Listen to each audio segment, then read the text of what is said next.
Ron, how long have you been in the tech industry? Just give me a ballpark figure. 30 years. All right, over those 30 years, again, ballpark figure, how many tech people do you think you've hired? Thousands. Thousands, all right. So you literally know a lot about hiring tech talent. All right, in those 30 years, what do you think has been the drastic change up till today in hiring tech talent? Well, the big change from 30 years ago is schools are graduating people that have technology in reasonable numbers, and they're doing it all around the world. 30 years ago, you could not hire enough. There were not enough graduates coming out of school, so you had to have training programs and development programs and a lot of things. Nowadays, we just go to the market and hire, whereas 30 years ago, we trained probably 2/3 of the people that we brought into the company. Big difference from that standpoint. And then the internationalization is also a big difference. We look all over the world literally now for tech talent. Didn't used to do that. Used to be, who's in your neighborhood. Let me ask you, what is your top 2, 3 criteria, specifically when you're hiring tech talent, what are you looking for? We're looking for people that can come in and immediately make an impact, that they have some skills, they have some expertise, they can be additive to what we're doing, they immediately pick it up and start producing value for us. Then secondly, we're looking long term, how fast can those people grow? How fast can they develop, and can they stay up with us as we grow? So those are the top 2 things we look for.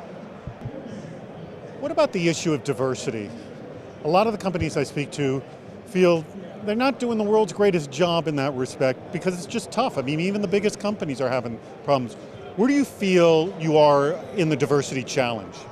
Well, I think we're doing okay, but you're right. The pool is male, for one thing, more so than female. We've got a lot of female managers that have come into our company that are making a huge impact right now. And once you start doing that, I've found, particularly with females, once you bring in some big hitters, they'll draw other ones. And so I think that'll get easier, but it's something you have to work on. The diversity helps. When you have people that think different ways, your company's going to be much stronger, and you've got to really work on that. But the entrant pool, if you look at engineering schools or things like that, is still predominantly male, and that's a shame for our society. I'll be glad when girls coming out of high school want to go and major in engineering and sciences. Is there something that can be done today? Because you say, I hear this a lot about, we got to start young, but that's not going to answer the problem for today. Is there something you do today, or one can do today, to seek out greater diversity, since that talent is not coming from the traditional pools of the engineering schools? Yeah, I think you've got to be careful where you look. You've got to be careful that you don't just ask your current employees, who do they have that are friends, and go that route, because that's the way a lot of people go, because it's cheap and it's easy, but you don't get the full flavored view in the entrance of more diverse people.